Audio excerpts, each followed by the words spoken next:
CUT UG exam में बहुत खर्चा आता है। मैं एक बार आपको खर्चे गिनवा देती हूँ ताकि आप लोग सोच समझ लो कि आगे आप लोग कैसे सर्वाइव करोगे, क्योंकि हो सकता है कोई ऐसा स्टूडेंट हो जिसके पास बहुत ज़्यादा पैसे ना हो, तो वो उस केस में क्या करेगा, उस केस में क्या रास्ता है, क्योंकि सीयूटी एग्ज़ाम में वास्तव में बहुत ज़्यादा खर्चा है।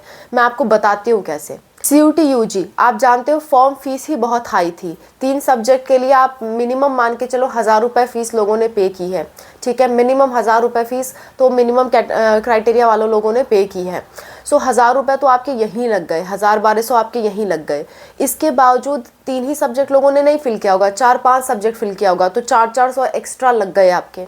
ठीक है, तो आप मान के चलो 1800-2000 के लगभग आपका जो है फॉर्म भरने में खर्चा आया है। फॉर्म भरने में लगभग 2000 का खर्चा आया है स्टूडेंट्स का। सो 2000 तो आपके यहीं लग गए। अभी सिलसिला रुकेगा नहीं, इसके बाद आपका एडमिट कार्ड आएगा, आपका एग्ज़ाम होगा, उसके बाद काउंसलिंग स्टार्ट होगी। और काउंसलिंग में सोचो इतने सारे कॉलेजेस हैं इंडिया में, और हर कॉलेजेस की 200 से 500 रुपये फ़ीस है। तो आप सोचो अगर आप 10 कॉलेज भी भर रहे हो तो 200 के हिसाब से 10 कॉलेज का 2000 हो जाता है, और सिलेक्शन की कोई गारंटी नहीं। उसके बाद एडमिशन फ़ीस बाकी सब फीस तो लगेगा ही। ये काउंसलिंग फ़ीस है। किसी में 500 लगा, अगर 500 अगर फ़ीस बढ़ा दिया गया, 500 कर दिया गया, पिछले साल भी कुछ कॉलेज का 500 फ़ीस था, तो अगर 500 फ़ीस कर दिया गया तो आप 10 कॉलेज भरोगे, 5000 रुपये का आपका खर्चा आएगा।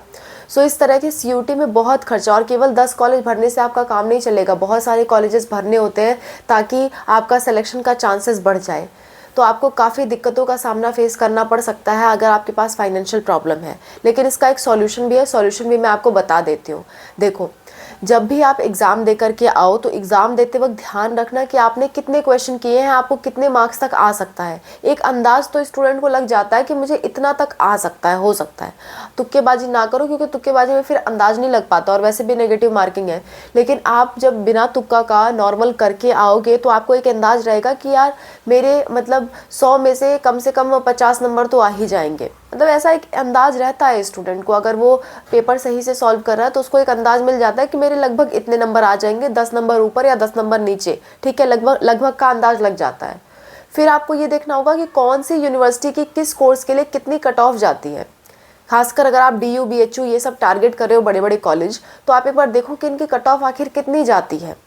अब मान लो कट ऑफ जा रही है 400 मार्क्स और आपके आए हैं 100 नंबर, तो जाहिर सी बात है कोई चांस नहीं है। आप वहाँ अगर पैसे डालते हो तो आपका पैसा वेस्ट ही होगा। सो अगर आप अपने पैसे बचाना चाहते हो तो आप अपने मार्क्स के हिसाब से एग्ज़ाम दे लेना। उसके बाद सोचना कि इस मार्क्स के हिसाब से कौन सी यूनिवर्सिटीज़ हैं जिनमें एडमिशन मिल सकता है, तभी आप एडमिशन लेना। ठीक है, ये नहीं कि सारी यूनिवर्सिटी, जितने भी टॉप यूनिवर्सिटी है उसमें आप काउंसलिंग कराने लगो, किसी मानना हो, और आपका जो पैसे है वो सारे बर्बाद चले जाए। जिस हिसाब का आपका मार्क्स है, जहां आप एडमिशन लेना चाहते हो, सिर्फ उन्हीं यूनिवर्सिटी में अप्लाई करना, 3 से 4 यूनिवर्सिटी में अप्लाई करना, आपका सिलेक्शन हो जाएगा। लेकिन अगर मतलब बिना देखे बिना सोचे समझे हर जगह अप्लाई करने लगोगे तो पैसा भी जाएगा और हो सकता है एडमिशन भी ना मिले। इसलिए आपको मार्क्स देखना बहुत ज़रूरी है। और जब एग्ज़ाम दे के आना, उसके बाद मैं कट ऑफ्स पे वीडियो बनाऊंगी जितना मेरे से हो पाएगा, क्योंकि इंडिया में तो बहुत सारी यूनिवर्सिटीज़ हैं तो सबका बना पाना पॉसिबल नहीं है, लेकिन जितना मेरे से हो पाएगा, जितना अनूप सर से हो पाएगा, हम लोग बनाएंगे। ठीक है, और उस वीडियोस को आप देखना। हम लोग काउंसलिंग में आपकी हेल्प करेंगे, आप हमारी हेल्प ले सकते हो। प्लेलिस्ट हमारी सेव रखो ताकि एग्ज़ाम के बाद हम आपकी हेल्प कर पाएँ, और कोई भी बीच में अपडेट आती है तो हम लोग आपको दे पाएँ। तो थोड़ा होशियारी से आपको काम करना होगा, वरना सीयूटी में आपके बड़े ज़्यादा पैसे खर्च हो जाएंगे।